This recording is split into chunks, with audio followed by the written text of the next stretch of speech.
What's up YouTube, I'm Mike and today I'm bringing you another Bob Does Steroids video. If you don't know who Bob is and why I'm talking in the third person, then as always, please click the link here to go to the first video in the series so that you'll have an understanding of what you can expect from videos like this. So today I'm bringing you another steroid cycle video from our best friend Bob. I really enjoy all the comments with your Bob experiences that some users have been sharing in the comment section on these videos, so please keep those coming. If you would like, you can follow me on Instagram and share some of your cycle logs and your experiences there, and if I find one interesting, then maybe I'll make a video about it and share your experiences so that the community, we can all learn from each other's experiences.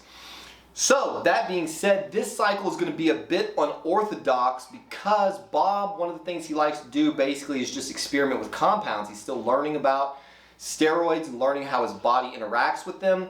And so he sort of likes to be a guinea pig and just try different things. You see so much advice on the internet about different cutting cycles, bulking cycles, different dosages, and so much of that information is contradictory, and so Bob has found that for him the best thing to do is to just test things and see how it will go. So in the previous cycle, Bob had done his first ever trend cycle with trend test and anavar, which was a cutting cycle.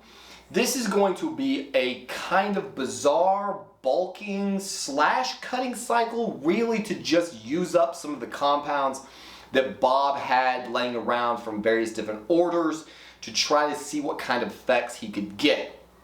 He loves trenbolone, so tren is definitely going to be in this cycle, but he only is able really to tolerate the tren for 9 to 10 weeks before things start to get a little bit ugly, and obviously he wants to be on cycle for longer than that, so rather than mixing a bunch of compounds, Bob decided to start his cycle with test and NPP, then add a little anavar, and then at the end of toward the end of the NPP cycle, come in with the tren, run that for a while, replace the anavar with masteron to finish out the end of the cycle. Right, so a little bit unorthodox, again just trying to get a feel for how these compounds work and what kind of effects he could see in his body.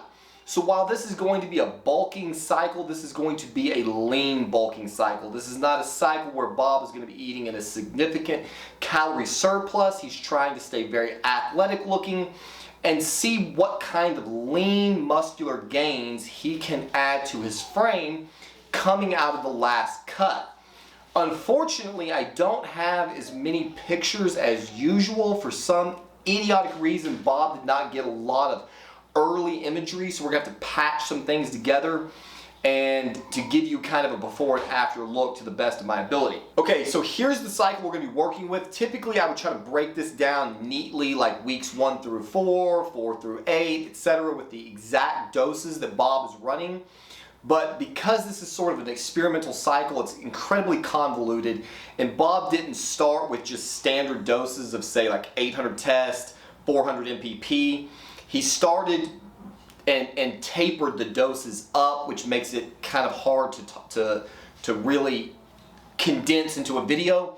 So I'm just going to give you the final target doses for the first half and the second half of the cycle, so that you can get an understanding of the compounds and the doses that we're working with, and hopefully that will be sufficient. So the first half of the cycle, Bob is going to be running testosterone enanthate at 800 milligrams, nandrolone phenylpropionate NPP at 400 milligrams a week with 30 milligrams of anavar per day. That's the first half. The target was to run that for about 6 weeks because Bob is an idiot and he did not understand the phenylpropionate ester. He was thinking that phenylpropionate was much closer to the half-life of propionate, and it's not. And so 6 weeks is not really ideal for trying to see the gains that you could get, but because the second half is going to be Tren E, Test E, and Masteron E, we do have a substantially long cycle to find out how some of these compounds will work. The second half of the cycle, the target doses are 800 milligrams of testosterone enanthate, 550 milligrams of trenbolone enanthate, and 400 milligrams of Masteron enanthe. So not exactly small doses. I think some people would argue that this is an intermediate to low advanced cycle, depending on who you talk to, and that's like the point. Some people think 550 milligrams of tren is really high. Some people think it's middle of the road. It just depends on your attitude toward these compounds. Bob has been making steady progress with each of the cycles that he's run, and Bob is under the impression that in order to get more gains cycle after cycle, you just have to continue to increase the doses. Bob's newest cycle, he's going to take a step back from this, but I digress. Let's just get to this cycle, and again, I don't have as many pictures as I would like, so I'm going to go over the effects, and then we'll show you some pictures. So, in the first 6-week period, Bob is running the test, NPP, and Anavar. Bob's already talked about how much he likes, I've spoken on Bob's behalf, about how much he likes Anavar, and so that's going to form the basis of his orals, and then he's going to try to unload this NPP that he bought before he really realized that he doesn't like nandrolone. He was hoping that the nandrolone phenylpropionate, for some miracle reason, would be different than the Deca, and it just was not. Bob loves the feel of test, and that 800 milligrams of test was really working well for Bob, other than the fact that those two combined were causing him some substantial gyno problems. Because Bob has had problems with estrogen control in the past and inadvertently crashing his estrogen, he was afraid to go too crazy with his AI and unfortunately let his estrogen get pretty high during this cycle, as was evidenced by some side effects.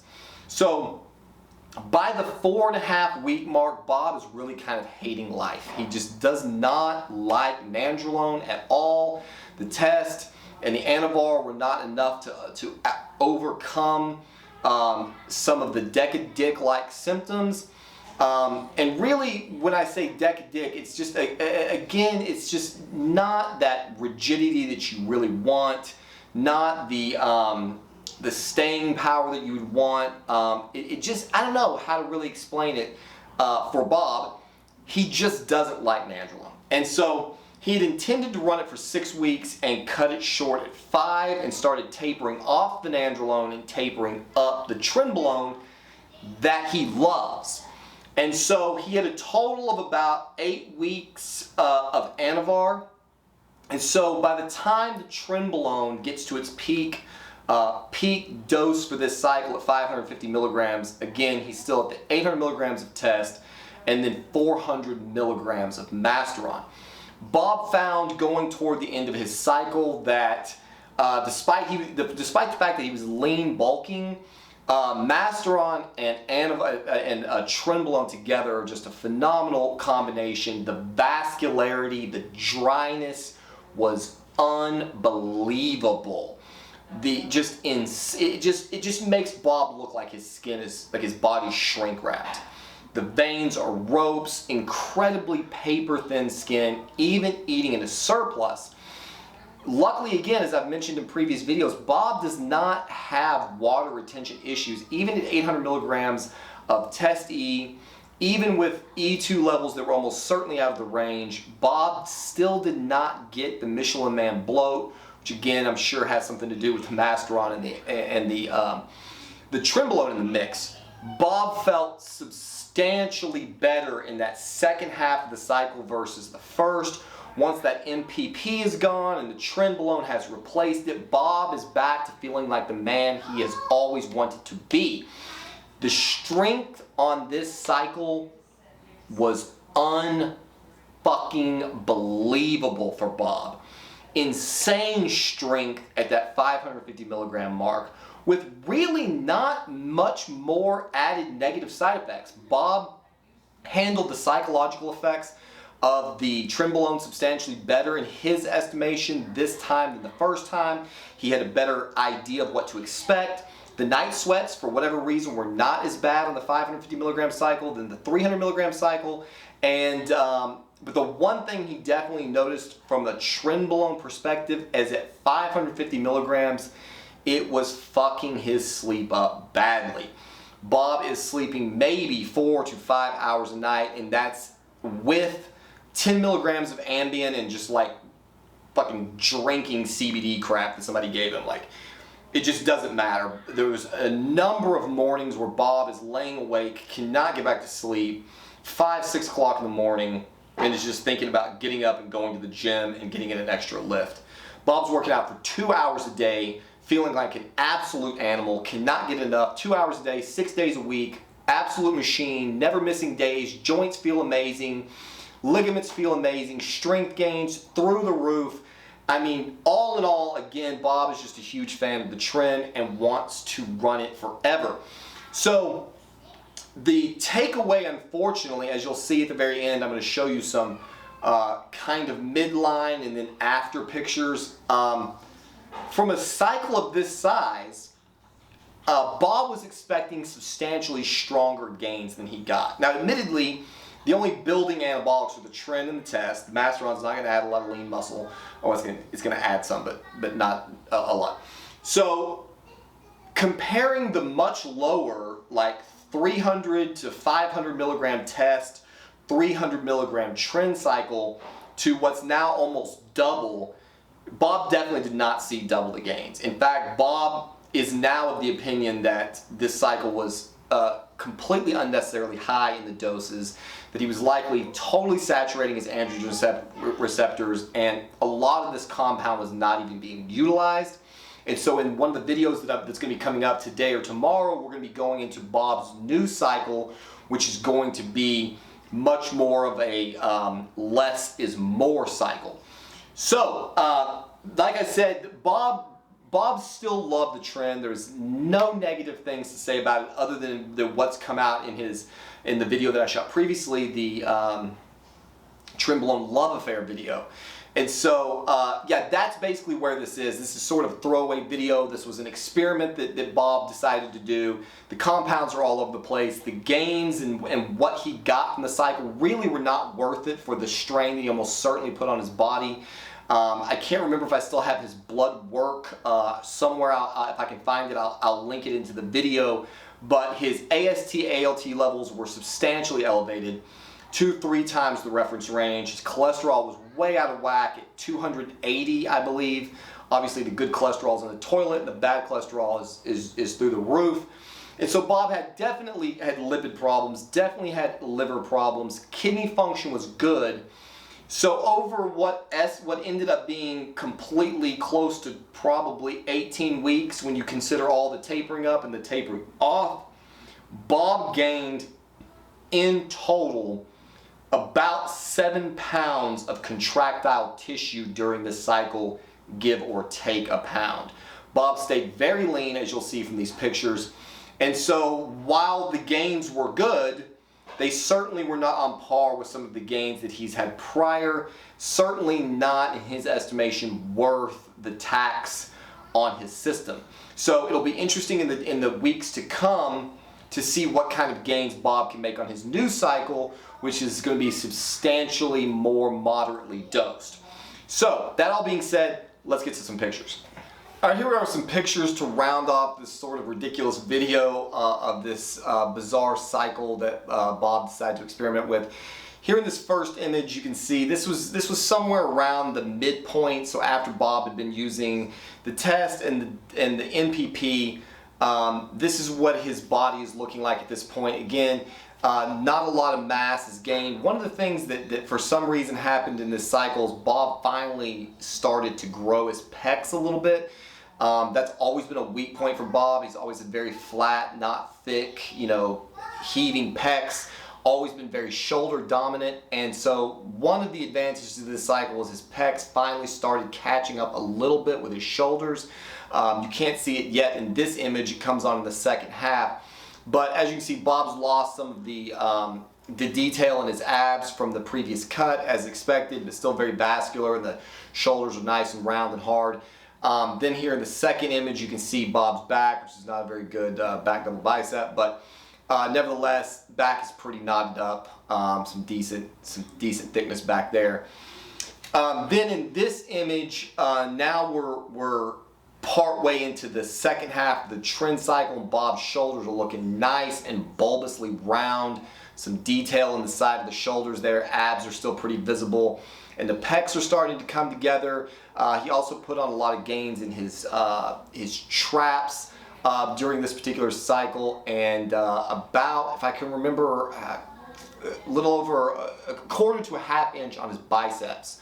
So in this image, you can also clearly see Bob's gyno is in full swing. Something that may or may not be permanent. He's still trying to get that dialed in. So really, the shoulders are looking pretty good here, and arms. And then in this last image of suspect quality, you can see that Bob's chest thickness has really come along, and he's still very athletic looking for the end of a lengthy bulk cycle. Shoulders are still nice and round and full, and a lot of detail in the front lats, and harder to see the abs in this particular image. So like I said, very unorthodox cycle that Bob put together, really trying to get rid of some compounds, try out some different things to see how they would feel with his body so that he could prepare some more, sensical cycles going forward. And that is what is going to be coming up soon. Also, stay tuned, because Bob is finally going to be uncorking the bottle on the sex topics from his cycles. I think I'm going to make an entire series going into some of the sexual effects that steroids have, and some of the bizarro behavior that Bob has been getting up to in the bedroom. I've had several people in the comments asking to see that content, and in light of a video that Derek recently did, which I will mention in my video, I think I'm finally going to bring you guys that content. So stay tuned for that. As always, hopefully this has been somewhat informative, although, like I said, it is a bit of a clusterfuck with all these compounds. Again, if you have any experiences, please continue to put those in the comment section. I love hearing your own Bob Does Steroids comments. And as always, we'll see you on the next one.